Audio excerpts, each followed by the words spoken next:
Bonjour et bienvenue dans cette capsule expo virtuelle créée spécialement pour vous.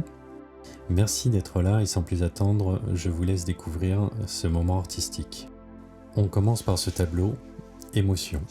C'est une toile que j'ai créée et peinte entièrement à la main il y a 8 ans, à la suite de la naissance de mon fils, le petit dernier. En fait, c'est un peu une œuvre en même temps vibrante et douce qui mêle plusieurs nuances de rouge et orangé. Ces nuances sont inspirées par l'œuvre de Rothko en essayant de mêler les tons, le choix du rouge étant le choix de la passion, de l'amour. Le travail à la main m'a permis de caresser la toile et de lier les couleurs dans un élan spontané. Un tableau abstrait aux couleurs chaudes de la savane. L'idée ici, c'était vraiment de brosser la toile pour aller chercher à lier les nuances de couleurs. C'est alors dessiné cette zone un peu plus noire au centre qui m'a rappelé le gigantesque anticyclone rond de Jupiter, au même titre que ses traits horizontaux, comme autour de son équateur, d'où le titre de la toile.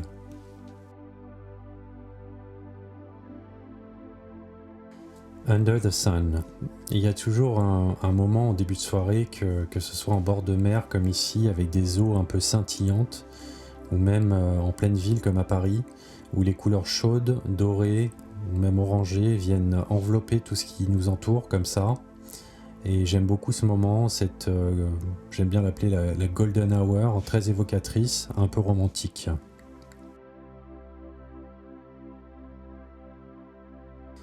Alors ici, j'avais dans l'idée de mettre en adéquation parfaite deux corps, un couple, le masculin et le féminin.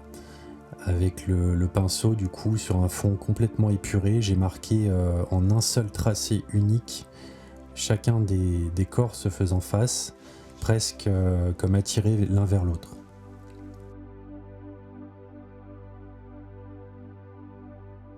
Une de mes toiles préférées dans les abstraits, déjà parce que, et vous avez dû vous en apercevoir, les codes couleurs que j'utilise le plus, rouge, orange, jaune.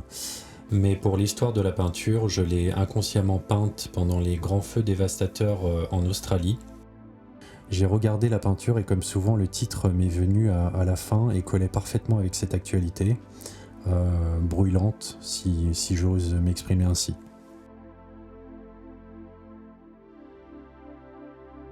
J'ai entendu quelques mots sur cette toile, colorée, dynamique, hypnotique, géométrique. Ici, c'est un exercice strictement effectué à la bombe acrylique, en essayant de contraster les couleurs chaudes et le noir qui tranche la toile pour vraiment marquer les contrastes.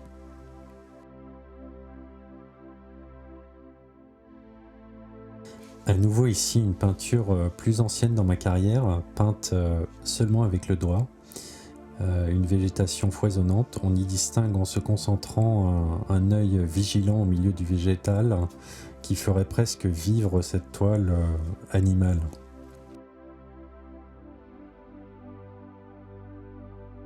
Alors cette peinture c'est assez étrange parce que d'un côté j'adore ces couleurs et puis qui n'aime pas une belle plage de sable blanc avec une eau turquoise. Et puis ce bateau, seul, solitaire, à l'abandon, défraîchi, marqué par les longueurs du temps. Le contraste entre les deux est assez saisissant.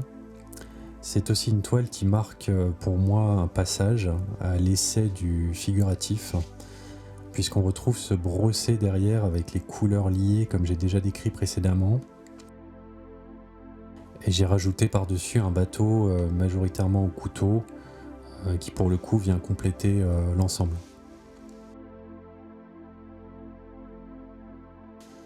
Alors Africana, c'est le portrait d'une jeune femme africaine, comme son nom l'indique. Un portrait appliqué aux traits fins marqués à l'encre de Chine noire qui m'a servi de base au visage. Il y a aussi pastel. Elle a une certaine élégance, mais témoigne aussi d'une certaine sagesse. On sent un vécu dans son regard. Pour apporter de la couleur, j'ai ajouté ce grand foulard habilement noué comme dans la majorité des cultures d'Afrique subsaharienne que ces femmes portent à toutes occasions. J'ai essayé ici de lier le rétro au futur. Comme vous le voyez, un fond orange, presque années 70, avec un visage de femme ultra maquillée, presque symétrique, presque en recherche de perfection, avec une coiffure, disons, à nouveau très rétro, tirée à 4 épingles, avec précision, sans un cheveu qui dépasse, des vêtements un peu vieillots, des bijoux brillants, presque kitsch mais élégants.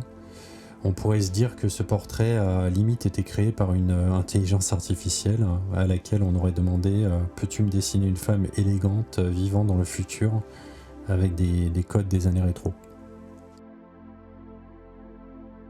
Nanking, c'est un travail fastidieux, presque d'orfèvre. Ce portrait, c'est vraiment un face-à-face avec les vagues du temps. Ce visage très rapproché est entièrement réalisé à l'encre de Chine. Celle-ci permet de jouer sur les tons de noir et de gris, donnant du contraste et marquant le visage. Autant de traits et de profondeur dans un regard presque sombre, mais en même temps apaisant, un peu rassurant, avec une vraie longue histoire à raconter. Dans la même lignée que la femme africaine et également de Nanking, on est sur un portrait à l'encre de Chine, encore, mais plutôt en bicolore cette fois. Un des éléments notoires, c'est vraiment l'expression du regard que je vous laisse apprécier. En fait ici, comme dans la plupart de mes portraits qui se font à main levée, l'inspiration du simple crayon, du Posca, de l'encre et du pinceau, en dessinant un visage pas forcément parfait, mais plein de sagesse. L'idée était de retrouver une expression chaleureuse comme souvent chez les moines d'Orient, un regard brillant et heureux, mais aussi toute la densité de la connaissance des anciens. Aussi toujours la recherche du contraste avec un côté plus foncé et un côté plus clair pour jouer avec la lumière.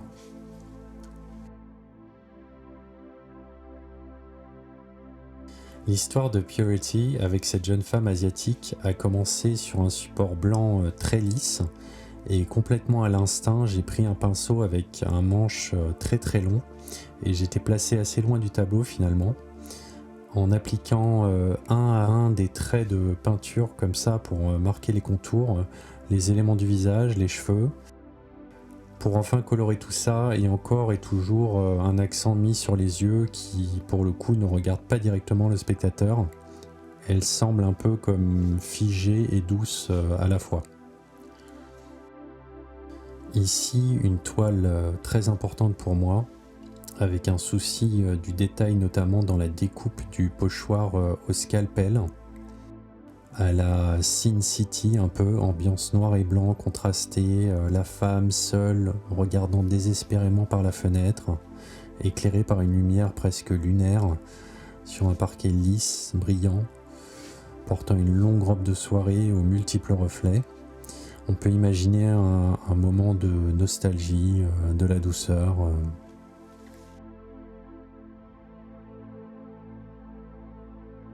Ce profil de jeune femme fait partie d'une série que j'avais pu réaliser lors d'une exposition où on m'avait demandé pour la journée de la femme justement d'en faire l'éloge avec un mélange de diverses techniques. Ici la bombe, Posca, pochoir, pinceau, couteau. Aussi sur ce fond noir qui permet de faire ressortir par contraste le visage. On a un regard un peu intense, mystérieux, mais aussi du charme et de l'émotion. On est dans le portrait abstrait déstructuré permettant de jouer avec les couleurs et les éléments.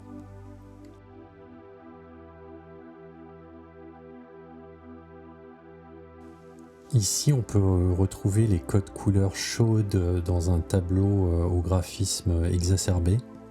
J'aime bien l'idée de placer comme ça des points blancs au Posca venant décider un bout de visage assez esthétique. Pas de message particulier contre cette fameuse marque au long historique, mais j'avais quand même envie d'utiliser son logo que je trouve justement avec une opposition, un parallèle. Monde du consumérisme d'un côté et plus spirituel d'un autre.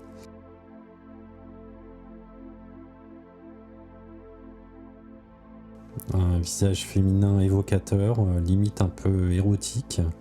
Les couleurs sont vives. C'est un tableau que j'ai confectionné moi-même, comme j'ai commencé à le faire sur le tard, en fabriquant le cadre, en tirant la toile, etc.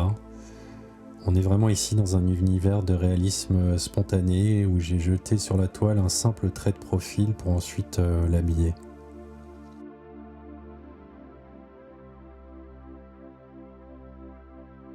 Ce portrait, c'est un peu comme un essai de projection vers le futur. On voit cette femme hyper apprêtée, visage lisse, chevelure hyper structurée, habillée avec une sorte d'uniforme qui rappellerait presque une héroïne de Marvel ou un membre de l'équipage d'un vaisseau tel dans Star Trek.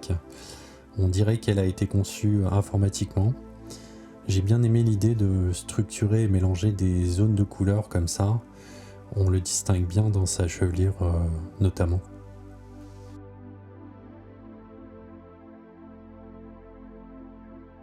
Outre la peinture, je fais aussi pas mal de photos et les gens me disent souvent par rapport à mes cadrages, à mes angles de prise de vue que j'ai un œil pour ça. Faudrait d'ailleurs que je pense à exposer mon travail un jour. Souvent des photos prises instinctivement à un moment où je décèle quelque chose que moi je vois mais que les autres ne voient pas forcément, comme une symétrie, une expression, une lumière particulière. Outre ces deux passions, j'aime aussi beaucoup la musique. L'inspiration des titres de mes tableaux viennent parfois de paroles et de chansons. Ici, dans une chanson de Damien Rice, on l'entend répéter inlassablement ce « Can't take my eyes off of you ». Ici, c'est une ode à l'amour, au désir, à cette femme qu'on a fait sourire, limite rougir, dont on ne peut pas détourner son regard parce que, fasciné par elle, on peut imaginer la suite.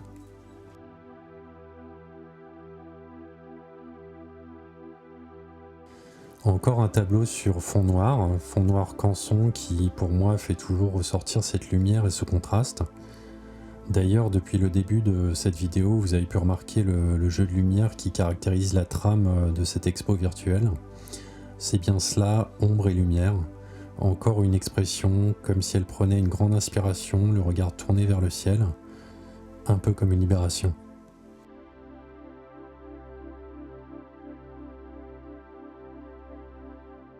Black Hat, le mystère de la femme au grand chapeau noir. Mais qui est-elle ? Ici, je vous laisse apprécier, elle est un peu envoûtante.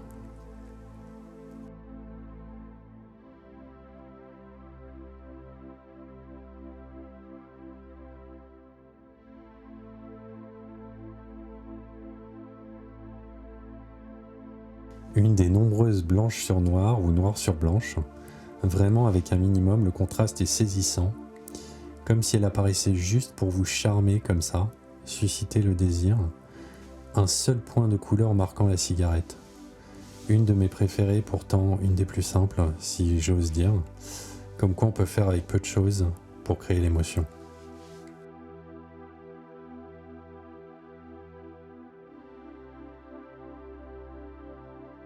On finit sur une touche de couleur, un message un peu plus tranché, une inspiration qui sort plus de la culture hip-hop, un visage un peu rebelle, quelques mots sur l'idée de rester toujours libre, d'accueillir son libre arbitre.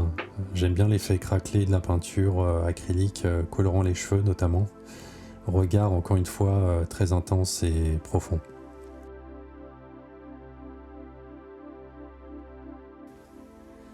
Voilà, j'espère que ce petit interlude artistique vous a plu. J'accorde un maximum de crédit à la production de cette vidéo à mes deux acolytes dans cette capsule, que sont Franck Riedecker, alias Francky, pour un fantastique travail de production voix, et François Gourdin, alias MRAC, à l'excellente réalisation vidéo qui mettent tous les deux véritablement en avant mon travail. Je tiens à les remercier chaleureusement. Pour finir sur un petit mot sur moi, vous avez vu que je puise l'inspiration dans le cinéma, la musique, la photographie, le noir et blanc. J'ai décidé de nommer cette capsule Ombre et Lumière parce qu'elle représente bien d'une part l'ensemble de mon œuvre, où je sens toujours tirer entre les forces du bien lumineuses et toutes ces agressions extérieures du mal incarné, ouvrant du coup la voie à ce contraste constant. Je peins évidemment pour me faire plaisir, mais surtout ce qui est important pour moi, c'est le regard des autres sur ma peinture, vos réactions me faisant souvent chaud au cœur.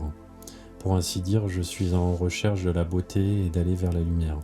Mon message pictural est un message porteur d'amour, d'émotion, de beauté, de sensualité, un élan spontané qui vient vraiment du cœur. Les femmes m'inspirent, la lumière m'inspire, j'espère amener de la couleur dans la vie des gens. Je finirai par dire que je suis peintre autodidacte et que j'utilise majoritairement l'acrylique, bien que l'huile permette d'obtenir des résultats plus brillants, peut-être plus liés. Si certains des tableaux vous intéressent et que vous souhaitez me contacter, c'est sur Facebook, sur Instagram, ou bien directement par mail, ou encore par téléphone. Merci d'avoir pris le temps de regarder cette exposition virtuelle.